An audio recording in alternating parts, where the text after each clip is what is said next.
झारखंड की राजधानी रांची को वैसे तो झीलों और झरनों का शहर कहा जाता है, लेकिन यूँ कहें कि सरकार की दूरदर्शिता और लोगों के कोऑपरेशन नहीं मिलने की वजह से जो झरनों का शहर है वो अब कहीं न कहीं अपना नाम और अपनी पहचान को खोता जा रहा है। झारखंड की पहचान न सिर्फ जल, जंगल और ज़मीन की वजह से रही है, बल्कि प्राकृतिक सौंदर्य की वजह से भी झारखंड की पूरे देश में अपनी शिनाख्त रही है।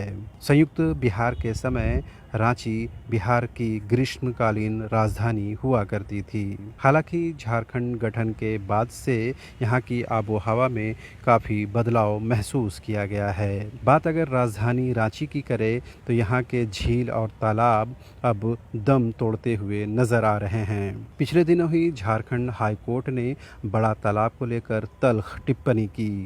कोर्ट ने जानना चाहा कि जल स्रोतों के संरक्षण को लेकर सरकार के पास क्या कार्य योजना है।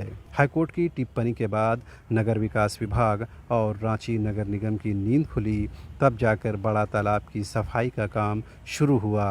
रांची के बड़ा तालाब का जायज़ा लिया हमारे झारखंड ब्यूरो चीफ शाहनवाज ने।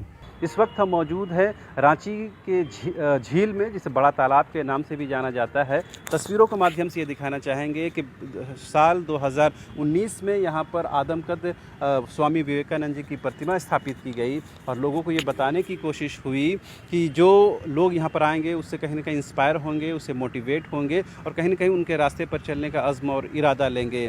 लेकिन सरकार की ये कोशिश अभी तक मुकम्मल नहीं हो पाई और जो साफ़ सफाई का काम है वो सिर्फ दिखावे और कागज़ी तौर पर ही हुआ और फाइलों में ही कहीं ना कहीं वो दब कर रह गया। तस्वीरों के माध्यम से दिखाने की कोशिश करेंगे। ये जो पानी आपको थोड़ी बहुत साफ नज़र आ रही है वो सिर्फ और सिर्फ इस वजह से है कि झारखंड हाई कोर्ट ने पिछले दिनों बहुत ही तल्ख टिप्पणी की और ये बताने की कोशिश की कि क्या सरकार के पास जो जल स्रोत हैं उनको बचाने के लिए, उनके संरक्षण के लिए कोई व्यवस्था है कि नहीं। उसके बाद रांची नगर निगम और नगर विकास विभाग की नींद खुली, तब जाके तालाब की साफ़ सफाई का काम शुरू हुआ। लेकिन स्थानीय लोगों में बेहद नाराज़गी है कि जो तालाब की जो अपनी पहचान हुआ करती थी वो कहीं ना कहीं खोती जा रही है, जिससे वजह से ये जो तालाब है वो मछलियों का अंबार हुआ करता था। लेकिन अब यहाँ ऑक्सीजन की कमी है और गंदगी की वजह से मछलियाँ तो दूर की बात है, लोग आसपास आना भी पसंद नहीं करते हैं। कुछ एक लोग हैं जिनसे बात करने की कोशिश करती हैं। ये बताइए भाई साहब, जो आपने देखा है बहुत दिनों से तालाब का निर्माण चल रहा है और साफ़ सफाई चल रही है, तो क्या लोग आ रहे हैं अभी यहाँ पर टहलने, घूमने और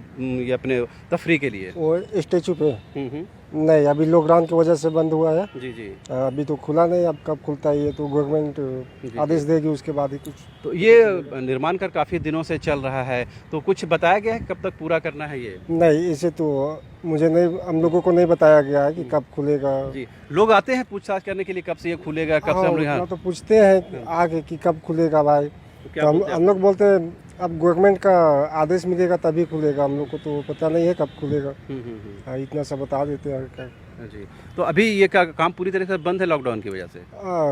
काम तो चल रही थी, फिलहाल अभी रुका हुआ है। अब पता नहीं क्यों रुका हुआ है, वो तो नहीं कह पाएंगे हम लोग। तो ये स्थानीय लोग हैं जो बताने की कोशिश कर रहे हैं कि बड़ा तालाब जिस मकसद से और जिस पर्पस के साथ इसका ब्यूटिफिकेशन का काम शुरू हुआ था वो अंजाम तक नहीं पहुंचा है और लोगों को जो उम्मीदें थी वो पूरी नहीं हुई है। हालांकि झारखंड हाई कोर्ट के सख्त टिप्पणी के बाद, सख्त निर्देश के बाद रांची नगर निगम हो या नगर विकास विभाग हो, उसने काम को शुरू ज़रूर किया है। लेकिन एक बार फिर से तस्वीरों के माध्यम से आपको दिखाने की कोशिश कर सकते हैं।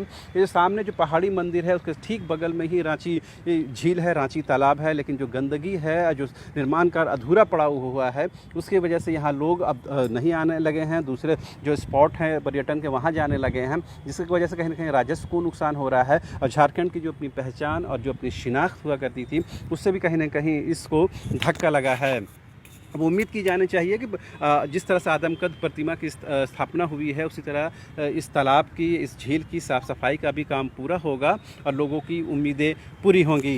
एक ख़ास बात ज़रूर बताना चाहेंगे कि जो नगर विकास विभाग है वो झारखंड के मुख्यमंत्री हेमंत सोरेन ने उस विभाग को अपने पास रखा है, अपने ज़िम्मे में रखा है। ऐसे में ये साफ़ है कि अगर इस तालाब की बात करें या अन्य जल स्रोतों की साफ़ सफाई शहरों में स्थित है, उनकी साफ़ सफाई नहीं होती है तो निश्चित तौर पर ये सवाल जो है वो मुख्यमंत्री तक भी पहुंचेगी और कहीं ना कहीं किरकिरी होगी सरकार की।